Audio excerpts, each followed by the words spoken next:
Alright, so what's going on YouTube? Just doing a little install of some XVDs for the Rc4wd Yoda 2 axles. There is the part number. ZS0823. They state XVD axle for the Ultimate Scale Yoda 2, G2, Trailfinder 2, Trailfinder 3. You know, obviously it's the same axle set that's in the TF3, so they'll fit it too. So that's pretty much a given. I went ahead and picked these up. Wasn't going to spend the money on it, but seems to be a lot of people breaking their knuckles and stripping stuff out and just breaking stuff in general, running the standard, you know, setup on these TF2s. So my Marlin hasn't given me any trouble. It's definitely, the Marlin's a little smoother in the steering. I have noticed that than the others. So we're switching out to the XVDs. Not that I've had any issues with the regular dog bone style axle that's in these, but we're going to go ahead and switch it out ahead of time to save me a headache in the future, hopefully. So anyhow, let's get to breaking this thing down. That's the part you need. You know, you're going to need whatever you use for your axle nut. This is just a crappy little tool I use. And then probably a 1.5 and a 2 millimeter, you know, hex driver, you know, whatever. So start with this side. Pull my hub off. This is an SSD hub, so you won't have to worry about any of this stuff here. So my little hub.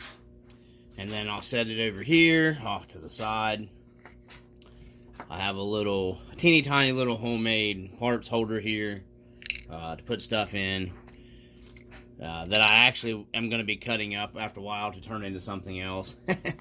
So, and then I'll need the Boom Racing. This is my Boom Racing nut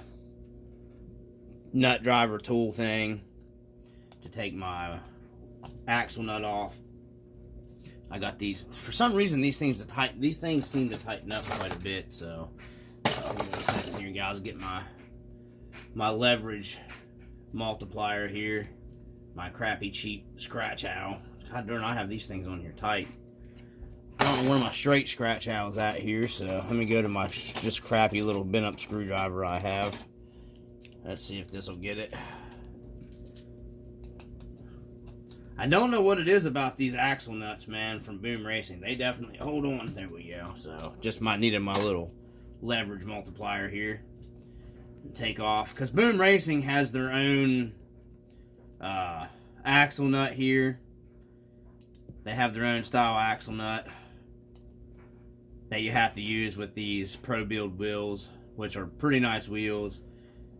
Had a little trouble in the beginning keeping my tires mounted to the bead. So far, the last run, everything seems okay. Haven't had any major issues or nothing. So, there's the wheel off of it. Gonna go ahead and put my nut down in my wheel, and I'm gonna go ahead and put my hub, my little scale boom hub, back down on that, screwed into that. So if I flip anything upside down, I'm not gonna lose my nut or my scale hub for my wheel. So it's all contained in that. Less parts beating around the desk. So I'm going to put my little nut tool back down in there. Alright, so I've got some different stuff here you'll see on my truck. So it's going to be different than, you know, what you guys have or whatever. So let's get, I should have cleaned it first. Let's go ahead and get all this stuff off here. So I'll need my 2 millimeter nut driver here. I'll take this loose. Your steering link. And then just leave that hang there. And then your top knuckle screw here. Well, I'm going to take your back one off first. Oh. And this is what I usually do just to keep the screws in place and not having screws everywhere. I'll show you. I think I've got so much Loctite in most of this stuff that one actually. So I'll take my little I really need a better. These stupid these RC4 drives don't stay in on these work stands very well because of the center skid. The TF3 does, because it's got pretty much a flat skid, but I just screw my screws back down here in place where they came out of. So when I put the knuckle back on, the screws and everything are already in here. This one I think has so much Loctite, I don't even know if I can get it out. It may actually just hang there. Yeah, I think it'll just chill there because the Loctite's holding it in. So let's go ahead and you take your hex off, your little pin, put those together.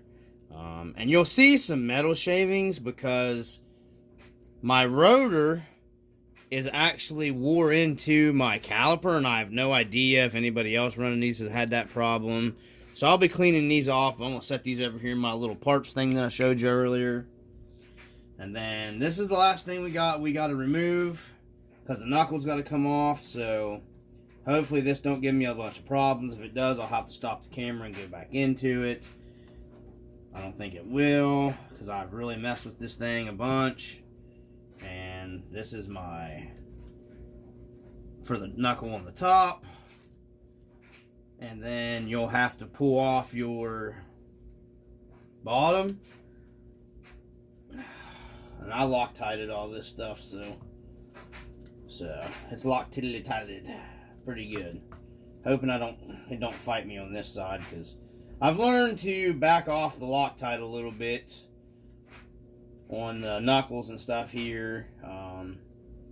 You know, everybody says they always have problems with the knuckles and stuff, and you'll see the bottom one is a lot shorter here than your top one, you know, and I had to put them extended screws in the top because I'm running this brake kit, which there's my brake kit.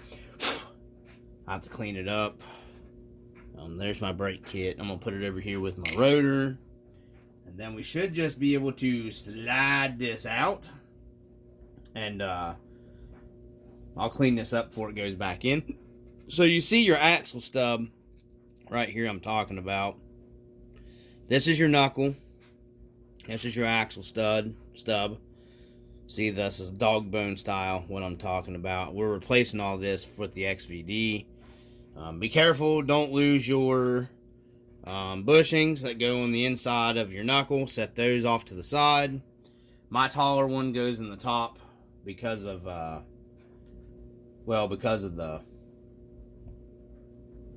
brake kit.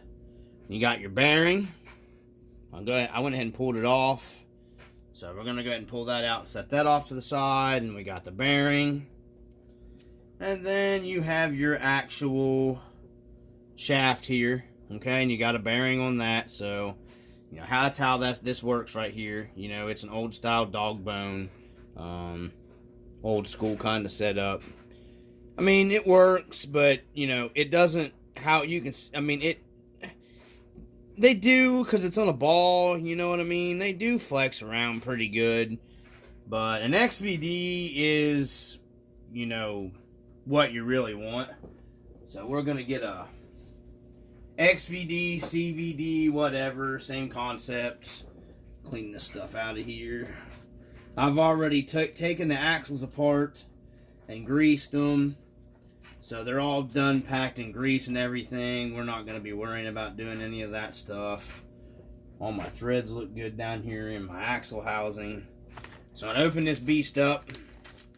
This is your XVDs. Throw that off to the side. And I'm only going to do one side, guys, because it's the same thing for each side. There's no sense me doing a super long video. So you're just going to be doing the same thing per side. So you got the longer shaft there, and you'll see there's a short and there's a long. So naturally, you're going to want your long shaft, a long shaft. And you see how easy this moves around. There's no hindrance or anything. That's why these are better, guys. Okay? So, you know, your longer one will go on this side over here, which would be your driver's side, unless you're in whatever, Europe or wherever, and then your driver's side is going to be on your other side. But I'll clean up this bearing pretty good, and That bearing was pretty clean. I'm going to shut the camera off and come back to you for a second because I want to clean out, I want to clean all this out really well. Because it's got metal shavings in it. Okay guys, so we're back. So I went ahead and put some Lucas Red and Tacky on the axle shaft just to add a little bit of grease to it going in. And then I went ahead and put some Lucas Red and Tacky grease down here, cleaned my bearings out real good, and put some Lucas Red and Tacky in your bearing just to be on the safe side. Plus it just adds some waterproof stuff to it. So what you want to do is I'm going to go ahead and start the axle shaft down inside of here. Make sure it's seated. You'll feel it. You can actually, I don't know if you can make out my tire on the other side moving. See it moving over there, guys? So we got positive engagement there, okay? So this XVD is basically installed there. And then it's just reassembly on how you took it apart. So I'll have to make sure I put my brass knuckle piece up to the top, the smaller factory stock Rc4wd drive one to the bottom, and then you just slide this all together in here without pushing your bearings out. And if we can get there we go. So that's it. And then I've got to clean off my brake screw part. We're going to go ahead and put our bottom one in here. We're going to put just a smidgen of Loctite on it so I can find my Loctite. No crap on a stick. I'm not sure where I put my Loctite. I'm not sure where that went. Well, that sucks. How the heck do you lose a bottle? Oh, here it is. I found it. Okay, so I need to pick me up another thing of purple, guys, because purple would probably, if you kind of put a good bit of purple on these, I personally believe that would be, you know, perfectly fine. But then I'm just going to put my bottom one in here, guys, to hold it. Because so my, shoot, get my bearing back in there. Get back in there. So the knuckle don't fall off and fall apart. Because these things have a tendency to pop out and stuff, so yeah, I'm gonna have to pull it out to get it up in there further. Holding the truck and then putting this together is kind of a pain in the butt. Need a better work stand. This work stand works great for literally everything else. And then you just snug this up. Not stupid tight because it does got Loctite on it, so. And it's blue Loctite, so. Then that way all I gotta do is put my one in the top. Because I can't do that right now because I have to clean my brake kit up. I just use my little scratch out to apply my grease. So basically, and it just goes back together from there. I'm gonna wipe off the excess grease on my knuckles so I don't got a bunch of dirt and stuff sticking to it. Let me go ahead and clean off my brake rotor part here. And we'll go ahead and just put it all back together on camera. Why not, right? So, no idea why I'm having this problem with the rotor grinding into this. I mean, it's installed correctly, so I think it's just the screws and the caliper kind of come through on the camera. Will pick it up kind of a little too far. I could have probably ground them threads down a little bit on it, but yeah, I'm not really super stupid worried about it. So we're gonna go ahead and slide this down on here. I've already got a video on how that goes on and stuff, so not really too worried about showing you guys all that. But little hole just sits on here on your brass thing here, and then what I'll do is I'll go ahead to hold this all into place. We'll go ahead and put our top, and I'll have to take this back loose and put Loctite on it in a minute because I always keep this stuff Loctite. It's an Rc4wd drive. The guys, as soon as you buy one, everybody recommends take a bath in Loctite with it. Like strip down naked, fill your bathtub with Loctite. Take the truck completely apart, soak every single thing in Loctite. The entire truck. I'm just kidding. That's just how everybody acts. It's kind of hilarious. Every RC is really that way, man. You really should Loctite everything. on any brand. It doesn't matter. So anyhow, our top screw goes through here. We're going to go ahead and throw some Loctite on it. Just a little bit. I learned my lesson with this. You don't got to take a bath in it like I was joking about before. Just a little bit of this blue, guys, goes a long ways. Because later on, it can cause you issues getting this thing apart. To get into the knuckles and stuff like that. So, and then you don't got to be like stupid cranking this thing down. That's it right there. The Loctite will do its job. You can see that the Loctite that I have on this one already, it doesn't come out of where it's. So we're just going to do a little bit on the threads, because I don't want to get it up in my pillow ball. Just like that right there.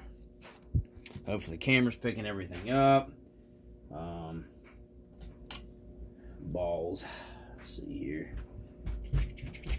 Pushing against the other wheel here. Hey, come on. Oh, I got a fly flying around. That's what I get for having the doors open on the house and not running the air conditioner. Trying to save money. Okay, so there we go. Got the rear one. So all this is back together now. You know, this you see flopping around because we don't have this actually tight. So we got to take this one back out. We're going to put some Loctite, tiddly-tight on it. A little bit of just down here. What I'm going to do is I'm going to go ahead and run it back through. Through the ball. Take it like I did the other one. And we're just going to get some Loctite. I kind of like the Loctite paste a lot for this too. I don't have any. Just like that right there on your threads. That way you're not pushing the Loctite through your ball end too, because that can like crud up your ball end and stuff and they not flex and move right. And then you just thread it all back together, guys, and tighten her down. Okay. Make sure everything's good and snug. Not ridiculously over tightened, because you can strip these hubs out pretty easy, I think.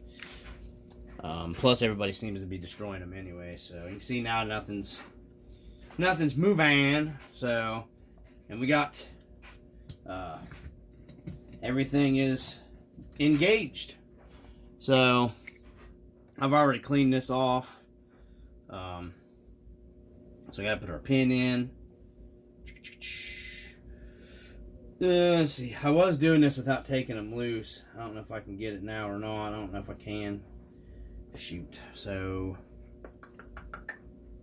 these brakes kind of make them a pain in the butt, I'm not gonna lie. Let's take this back loose here just a little teeny tiny bit, and then that may give me enough to get it set in there. So I don't know if it will or not. I may have to take it all the way till I can spin it backwards here. Yeah, I'm gonna have to do that. So I have to pull that loose, slide that back, slide a brake hex on, slide that back over that, and then I'm not putting no more Loctite on this. This should have plenty still on it. It ain't set up yet, so then get this down here like so with my knee. So yeah, tighten her down, and then see, I mean, how much you got, all kinds of room. It's just really weird. I guess maybe it's just moving around or something. I have no idea why it's doing that, but anyways, and then we can install our wheel back on. We'll just go ahead and do the whole final assembly. You guys can see all that and everything and all that good stuff. And now we have XVDs in our unit. So go ahead and put the wheel on, and then look at that weight it added.